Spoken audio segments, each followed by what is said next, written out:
Now, of course, infection is a hot topic nowadays, and here at Mercy we do a lot of things to prevent infection, but this is something that you'll want to look for at home also.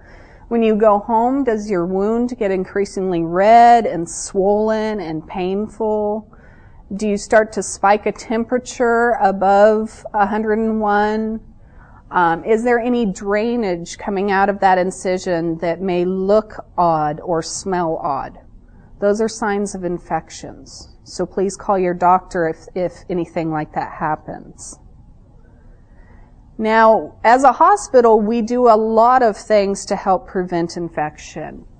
There's a lot of hospital-based policies in place, pretty much in tune with the Joint Commission and our national patient safety goals. Some of those things are a skin prep that we do on all patients the night before surgery and the morning of. Each physician has their own little thing to use, but most of them are using these little skin prep wipes. It says chlorhexidine on them, and it works really good at killing all those little bugs that normally live on our bodies. And it puts a barrier on your skin to prevent more bugs from hopping on board. So when you go to your pre-op clinic, they're going to give you a couple of packets of these and explain how to use them. We also do antibiotics prophylactically, just as a preventative measure. We give you antibiotics before and after the surgery. We limit, in the operating room, we limit the amount of traffic coming in and out of total joint rooms. They're very, very strict with this. And also, anybody that's coming direct contact with you on the operating table is in a spacesuit. It's a pretty amazing thing. They've got a complete hood with a fan inside and the mask, and nothing human is touching you. It's all covered in this spacesuit. We're going to be instructing you on how to do your dressing changes with a sterile technique, or as clean as can be, and bathing instructions depending on how each surgeon closes their incisions. It always varies between staples and sutures. Most important thing that you can do is keep your wound clean once you get home, and not to start taking baths or jumping into any public pools until that incision is perfectly healed, and that really helps prevent infections. Also, don't let the dog lick it. Do avoid any immunosuppressive drugs, and your surgeon will talk with you about that if you're on any cancer-related drugs or anti-rheumatic drugs. Pneumonia we really don't see very often in a total joint patient because you're up and moving a lot. So I don't want to see anybody in my unit getting pneumonia. Best thing that you can do is continually do your deep breathing exercises with the incentive spirometer or just on your own. Just take a big deep breath every once in a while. Get up, get moving, and use that incentive spirometer. I always tell my nurses there's 3 things that should be next to the patient at all times: the call light, the telephone, and their incentive spirometer. That's not a piece of furniture, it's meant to be used.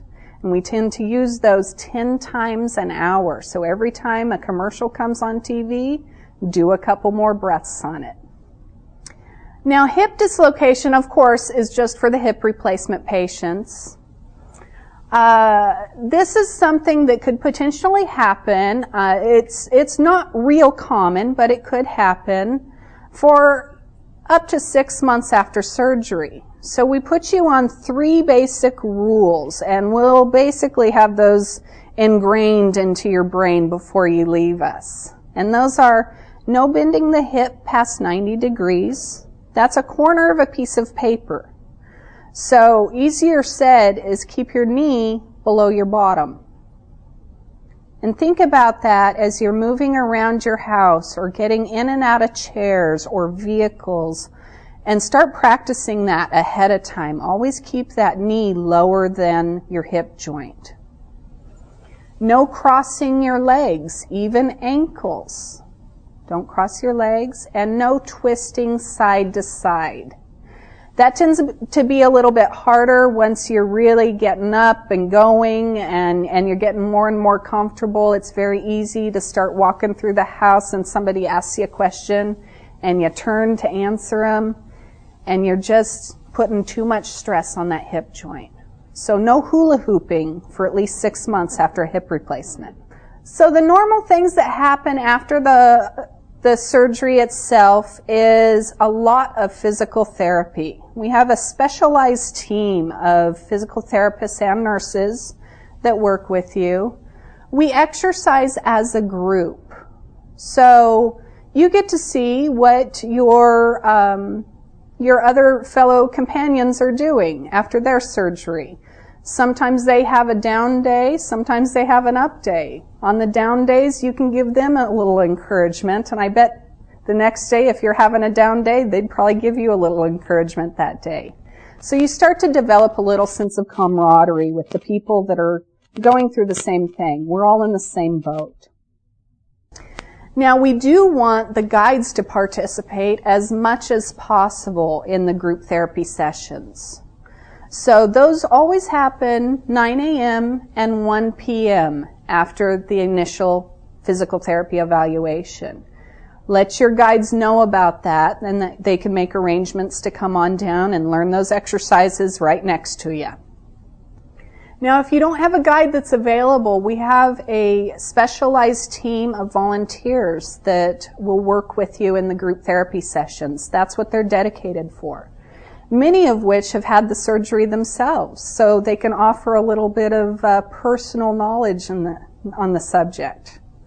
So you'll be meeting a lot of the volunteers and working with them. They'll help you after the group therapy sessions, getting ice, treats. You know, you've got to get that reward after you've worked out, maybe get an ice cream or something like that.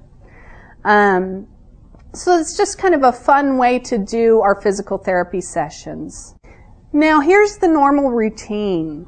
Day to day, usually you're here 2 to 3 days.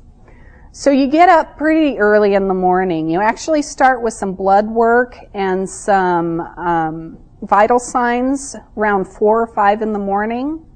We do those very early because most surgeons will have to make their rounds according to their office schedules. So they either come before their office opens or after their office opens. So we like to get all of those lab results done early on. Around 6, 7 o'clock, we start getting people up, dressed, and sitting in a recliner chair for breakfast that shows up around 8. After breakfast, you start working with the physical therapist. That first session is always a one-on-one evaluation, just you and the physical therapist. After that, you transition into the group therapy, 9 a.m. and 1 p.m. every day. Discharge day is day 2 or day 3.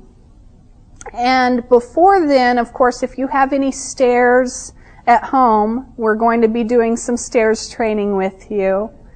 You should be pretty independent in walking around using your walker or crutches too.